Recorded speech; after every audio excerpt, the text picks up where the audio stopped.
Hello, everyone. Thank you for checking out today's episode of Hardball Sports Talk, brought to you by Hardball Sports Media. My name is Brandon. It's been a few weeks since we've had an episode come out for you guys, and I'm sorry about that.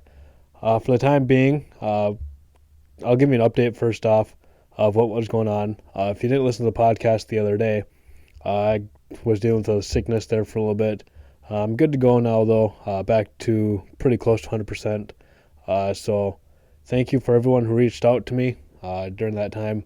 I wasn't scary or anything like that. I was fine, but still nice to have people saying, hey, we're in our thoughts and prayers. So thank you everyone who reached out. Like I said, though, I'm back to 100% or pretty darn close to it. So I'm feeling pretty comfortable enough to record stuff. In fact, I recorded a podcast the other day. It was my longest episode to date. It was 40 minutes long. Starting a new series on the podcast for Wednesday's episodes. We're going to focus on NFL drafts for the past 14 years. I went with 14 because there's 14 weeks till the draft this year. So that's where we got 14 from. The other day, Wednesday, I should say not the other day, so yesterday, his episode was about the 2008 draft. So be sure to check that out. Links for that podcast in the description. Also, if you haven't yet, please like and subscribe to the YouTube channel. It really does help out a lot. I do have some fun ideas here for the near future on different things I want to cover and talk about and ideas I have. So be sure to subscribe and be on the lookout for stuff like that. For the time being, though, today we're going to talk about the head coaching vacancies in the NFL, and then we're going to look at the NFL playoffs. We'll look at how the teams did last week. It's been a couple weeks. I don't believe we went through weeks 17 or 18, of the NFL season. We're just not going to talk about that. I don't even know how I did that week, to be honest with you. But that week, a lot of teams sat out a lot of starters and key players to protect them for the playoffs and stuff like that. There's one game I kind of want to talk about, though, and that's the Raiders and the Chargers game of that week. It's been a couple weeks, so you've probably all heard about it by now. But both teams could have made the playoffs if that game ended in a tie. And the Raiders apparently were going to play for the tie. They were in overtime.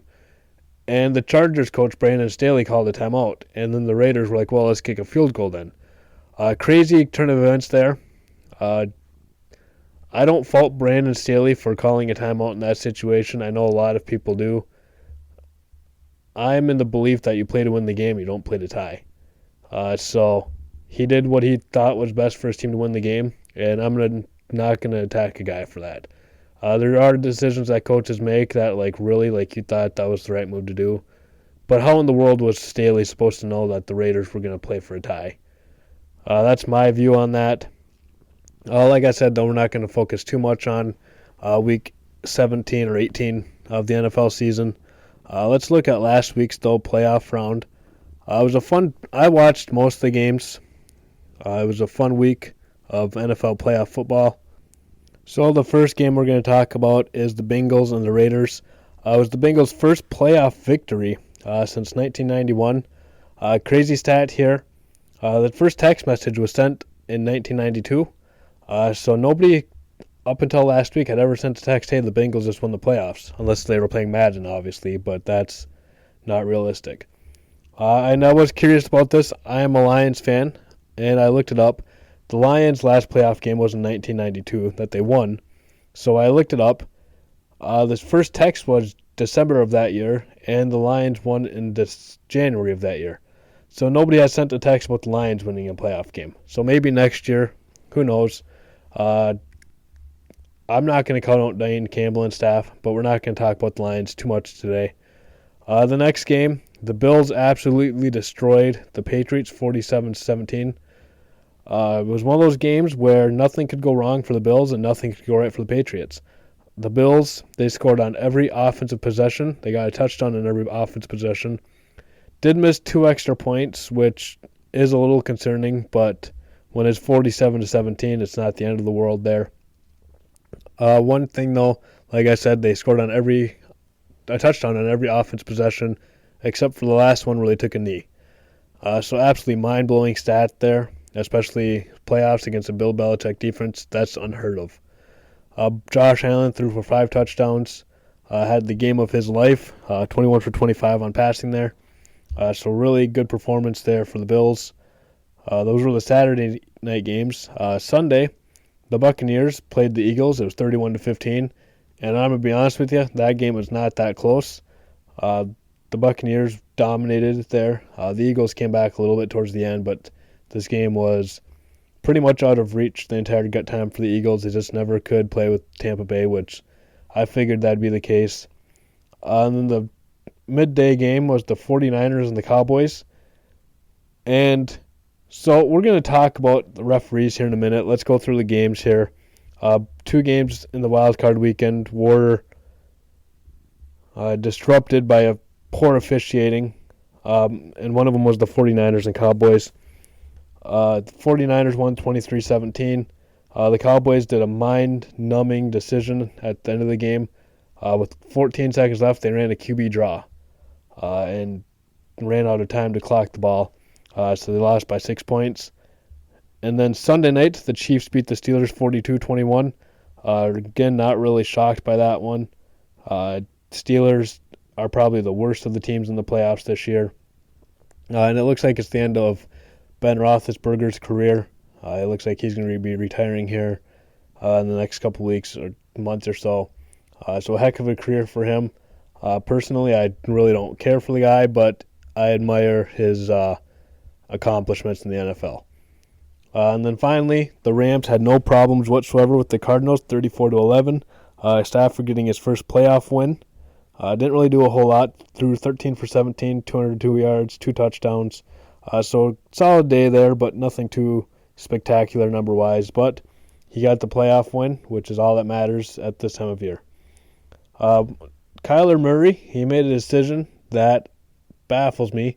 He was about to get sacked in the end zone. He just threw it up, and a Rams corner took the ball and grabbed it and ran in the end zone for a 3-yard interception return for a touchdown.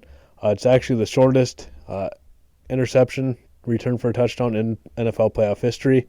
Kind of ironic that Kyler Murray threw that ball because he is on the shorter end. Kind of funny there. But that's what the recap is for the games this past week. Let's talk about the officials, though. I'm going to defend them on both cases here, believe it or not. The first game was the Raiders and the Bengals. So Joe Burrow, the quarterback for the Bengals, he was scrambling out of the pocket, and he was pretty close to the sideline, probably a step or two away when he threw the ball, and it was caught by a receiver for a touchdown. The issue is the line judge right there next to Joe Burrow blew his whistle, calling him out of bounds. But then the refs got together, and they're like, no, he didn't step out of bounds. And by the letter of the rule of the NFL, this is where the refs got it wrong, and there's no opinion here. This is a fact. The refs got this one wrong. They should have replayed the down. But instead, they gave the Bengals the touchdown, which the refs, honestly, once that all happened, they were in a lose-lose situation, because if they redo the down, and the Bengals don't get a first down, and then they kick a field goal, well, then if the Bengals lose by 3 points or whatever, the fans for the Bengals are going to be like, well, that play cost us the game. He wasn't out of bounds. What the heck? But they called it a touchdown, which is and is not the correct call. It's really complicated there. And the Raiders fans are like, well, they got the call wrong, and they should have redone the down. And again, I like that the refs actually gave him a touchdown, even though that's not the rules there. But, I mean, you can't really take points off the board, especially in the playoffs like that either. The refs need to be better, and there's reports going around that official crew will not be doing any more games this postseason. And then the other game where there was controversy with the officials was the Cowboys-49ers game. What happened was, like I said, Dak did a QB draw for the last play of the game, slid. The center for the Cowboys, or Dak, one of the two, spotted the ball, and they were going to spike it. But unfortunately, the official has to spot the ball. The Cowboys don't believe that's the case, but I'm pretty sure the refs has to spot the ball. The line judge tells them where to put it, and the umpire, whoever, will spot the ball. And that's how it's always been, and that's how it always will be. One thing that I could see, I was listening to the radio the other day, sports talk radio, and I could see the NFL switching up to some kind of college format with this. In college, if you get a first down, the clock stops so they can reset the chains and spot the ball. I don't know if they'll do it necessarily to that extent, but I could see them pausing the clock now on first downs, especially after the 2-minute warning or whatever. And the only reason, and I don't remember what show I was listening to, and I'm sorry about that, but whoever the host was had a really good, interesting take. The only reason they're going to change this rule is because it was the Cowboys. If this game happened to the Lions or the Broncos or the Jaguars or the Browns, they're not going to change the rule for the Lions or the Jaguars or the Browns. But the Cowboys, America's team, they're going to change the rule for. And I actually kind of agree with that host on that. There's just some teams that if something bad happens to them, rules-wise, that makes absolutely no sense to anybody, or the team feels like they get the short end of the stick, there's certain teams the NFL are going to cater to. Just because their brand is so big, those specific teams, like the Packers and the Cowboys, the Patriots, teams like that, the Steelers, the Eagles, I wouldn't say the Eagles, but like the Steelers, the teams with huge fan bases, you don't want to tick off those fan bases because then if they get frustrated with the league, let's say, they give up. They don't want to watch the league anymore. And all of this is for viewership. That's all. This is pure entertainment. They need the views. They want people to buy the jerseys, the hats, the T-shirts, and whatnot. And that's where all this money is coming from for the NFL. So they got to keep the large markets happy. So I could see rules changes being made because of this game. But time will tell, I guess. But I could really see the rule changes being made. Now we're going to talk about the playoff games that are this weekend. Saturday, the Bengals are playing the Titans. A really interesting matchup here. The Bengals, like I said, won their first playoff game since 1991. The Titans shocked everyone and won the AFC. Got the 1 seed in the bye. Derrick Henry's coming back for the Titans. And the Bengals have been playing really good football the last month and a half or so. But I think Derrick Henry, I've seen videos of him in practice, and he looks really good right now. So I'm going to say the Titans win this game. But it's one of those coin flip games. There's a lot of coin flip games this weekend, actually. There's only one that I'm really confident in out of these picks. I'm not going to lie to you guys. The next game we're going to talk about is the 49ers and the Packers. This game is a really interesting game. This is probably my favorite matchup of the weekend. And I'm excited for the Bills and Chiefs game. Like, all 4 of these games are honestly really fun matchups. But this is my favorite matchup of the weekend. And here's why. The 49ers, they can run the ball like nobody else can. Well, maybe the Titans. But the 49ers offense is designed to run the ball really well. And they've been doing that for the last few years now. They have a defensive line that can get to the quarterback. And the Packers, their weakness this year is run defense. Running backs are averaging 4.7 yards a run against the Packers this year, which is 3rd worst in the NFL. Ironically, though, the 3 worst teams all made the playoffs this year. So we got the Packers, the Chiefs, and the Steelers. The Chiefs, they got a really high-powered offense, so that's why they can be on this list. Same with the Packers. And then the Steelers, again, like I said, they were probably the worst team in this playoffs. So really interesting matchup, like I said.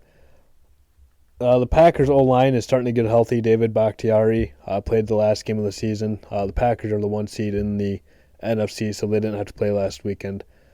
So really interesting matchup here. I am picking the 49ers to win this game, but it's one of those games where you got to flip a coin and go with whatever it lands on.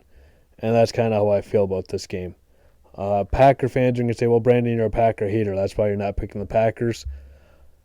There's no truth to that. I take a lot of pride in my picks. I pick who I think is going to actually win the game. And this is a tough matchup for the Packers. And that's why I'm picking the 49ers. The next game is the Rams and the Bucks. I really love Matthew Stafford, obviously. He was the quarterback for the Lions for a while. But he's now with LA. And then you got Tom Brady and the Buccaneers. This is probably the one game that I have the most confidence in with the pick, and I'm taking Tampa Bay just because of the experience factor.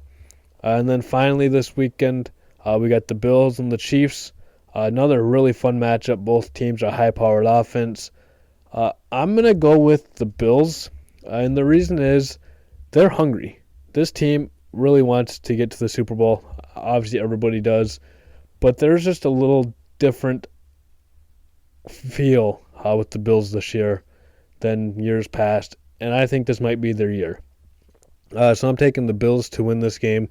A little bit of an upset, but again, 3 out of the 4 games, the only one that I don't think it's a coin flip is the Rams and Bucks.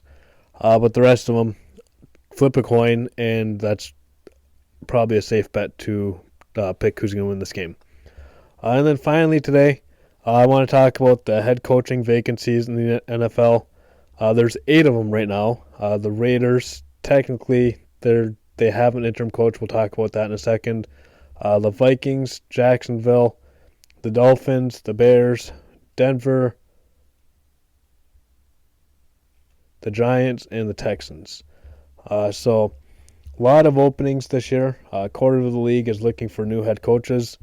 And what I'm going to do is I'm going to tell you who I would hire for that team and a brief reason why. So here, let's get started on that. For the Raiders, I would keep Rich Bisaccia. He's the interim head coach. And the reason I would keep him is because everything that happened with this team this year, John Gruden and his scandal, and then Henry Ruggs getting in trouble with legal issues and getting released. This team made the playoffs and fought really hard and were really close to winning a playoff game. With everything going on off the field, that's just an impressive feat for that coaching staff. So I would bring them back, give them a chance to have a training camp and see where they can go. If you want to have him have a short leash next year, okay, I can understand that. But he's earned the chance to run this team, in my opinion. So that's who I would do, or hire, or I guess promote at this point. He's got the interim tag right now, but I'd remove that and just make him the head coach of this team. Next, the Minnesota Vikings. So this one's a little bit tough. They had Mike Zimmer there for a while. Really good defensive mind, but just could never really get the offense going. Couple of years there, they had a decent offense, and Kirk Cousins had a really good year this year.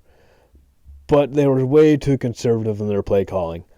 And I don't know if that's Mike Zimmer or the offense coordinator, but when you're the head coach, everything falls on you, so it's Mike Zimmer. So I think they're going to go with the offensive side of the ball, and I think they should. My pick for them is Kellen Moore. He's the Cowboys offense coordinator.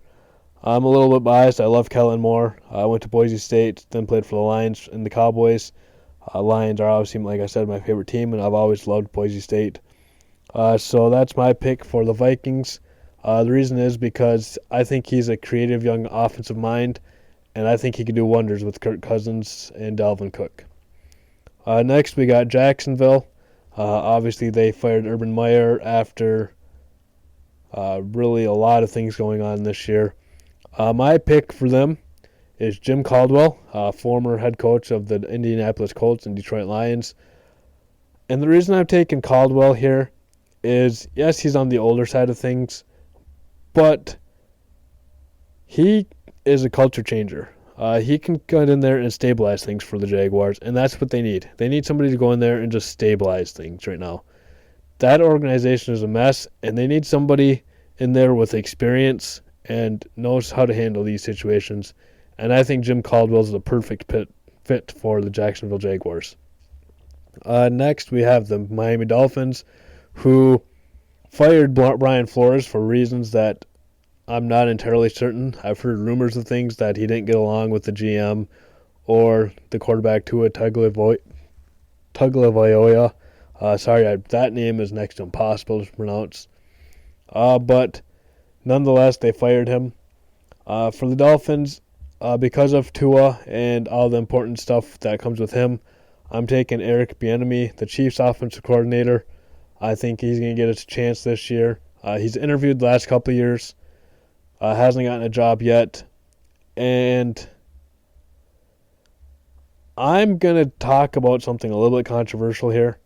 I am a white male in a predominantly white area, so I don't see the racial injustice stuff that happens in other places. I don't see the things that happen, and I don't think it's as widespread as the media wants you to think it is. We're not going to talk about that or anything like that too deep. But one issue that a lot of people talk about is, why are there not many minority head coaches in the NFL? And Eric Bieniemy is everyone's go-to target here. Like, how does he not have a head coaching job? I am of the belief that when you get to the level of the NFL owners, there might be a couple bad eggs in the bunch. Of course, there's going to be bad eggs in every bunch, okay? But most of these guys are not going to avoid a candidate because of the color of their skin. Maybe 50, 60 years ago, okay, like, I'll give you that argument. But today, these guys run multi-billion-dollar industries in either oil, real estate, wherever they got their money in. They hire the best people for the job, and I think they try to treat their football teams the same way. So Eric Bieniemy, I honestly believe he has not done well in the interviews, and that's why he hasn't gotten a job yet. I don't think this is a race-motivated issue, but I do think there's pressure in the NFL to get more minority coaches, and I think he will get a chance to coach the team this year, this go-around. That's just my personal opinion, just because of the outside pressure, but I don't think it's racist motivation that he hasn't gotten a job yet. That's just my personal opinion on things, and I don't think it's too far off base, especially in today's day and age. I'm not saying racism doesn't exist. Obviously it does, and it's something that is wrong, obviously.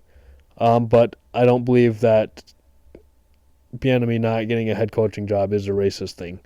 And that's how I feel about that. Please don't leave any nasty comments about that or anything like that. I know it's a touchy subject when you get to race and stuff like that, and I try not to get too political on here, but that's just my personal opinion. By the way, since we're on the topic of race, out of my 8 head coaching positions, I have 5 of the 8 being taken up by minorities. Just because I think there's a lot of quality candidates right now that are minorities. Again, not trying to fill the race card here or anything like that. One of these I don't believe is actually a quality candidate, but I just feel like this team's going to hire this guy. And we'll talk about that in a few minutes when we get to that team. But really, there's a lot of quality candidates in the NFL, both white and African American.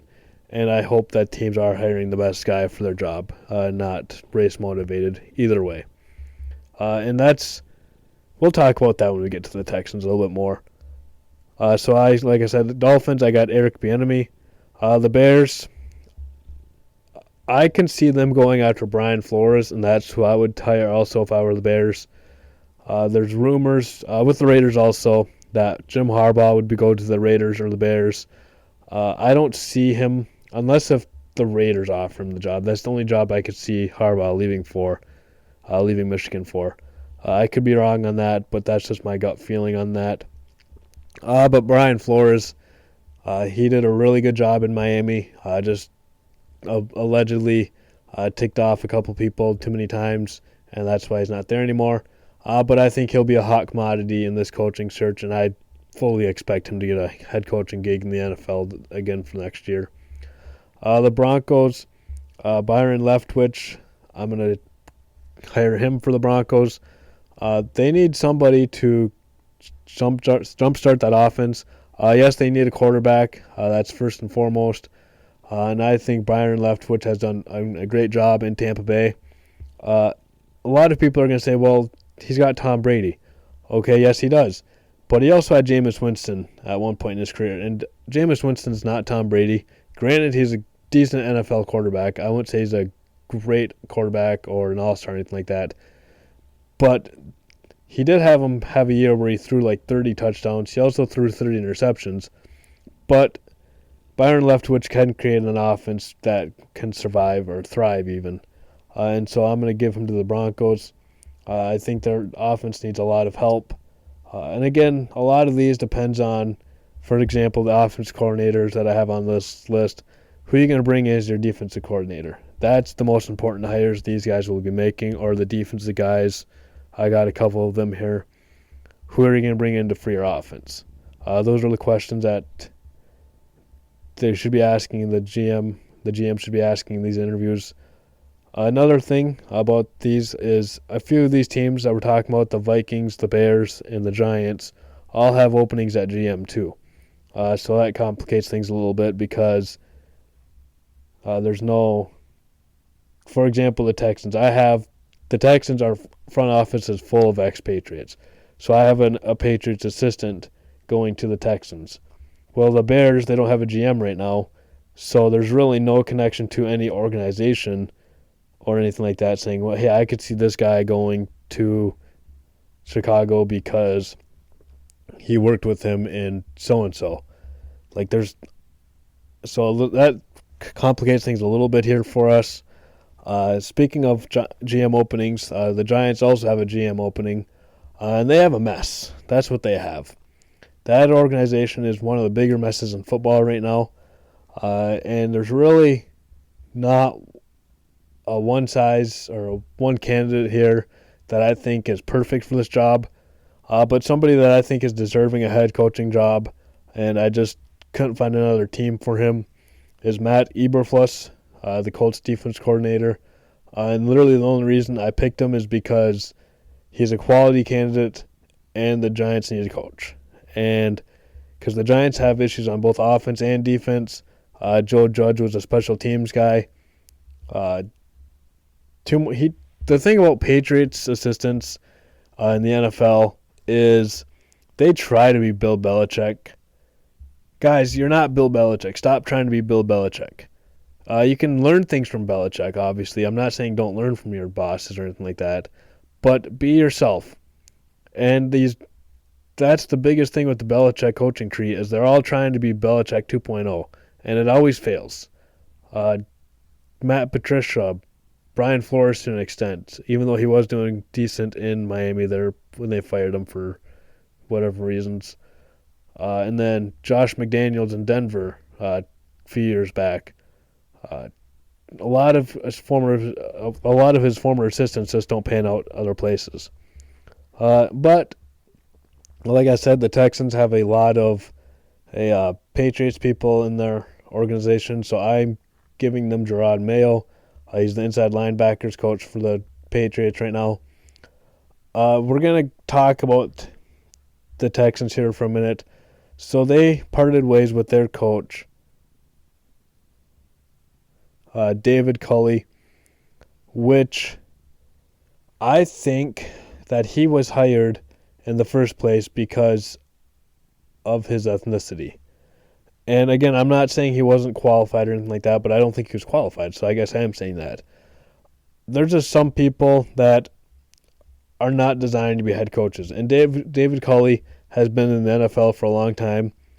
I don't think he was ever going to be a head coach, and the only reason they hired him was because Deshaun Watson said, hey, I want a minority coach in here or else I'm out.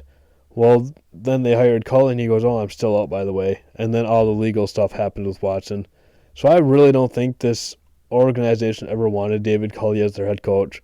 I firmly believe that. That's just what it looks like from the outside. I obviously don't have anybody in the organization I talk to, but that's just my gut feeling on all of this. But I think with the Patriots connection that they're going to be bringing in a Patriots assistant, And I think Gerard Mayo, he's a hot candidate right now. So I'm going to say he goes to the Texans. But that's an organization that needs a lot of overhauling too. We'll see how things go. Like I said, Patriots coaches don't do well, and even Patriots front office people usually don't do well for other teams either. So we'll see how things work out in Houston, but I don't see that experiment going well too much longer. So that's all I have for you guys today. I'm trying to keep these things not longer, I guess, but I don't want them too short either. So if you guys enjoyed this, please like and share. Like and share either way, honestly. It doesn't hurt you guys to like and share things. Kind of rude there. I'm sorry, but, I want this to go well. So please like and share the video. Subscribe if you haven't yet. Check out the podcast. Link for that's in the description. Like I said, we talked about the 2008 NFL Draft the other day. Look out for that one.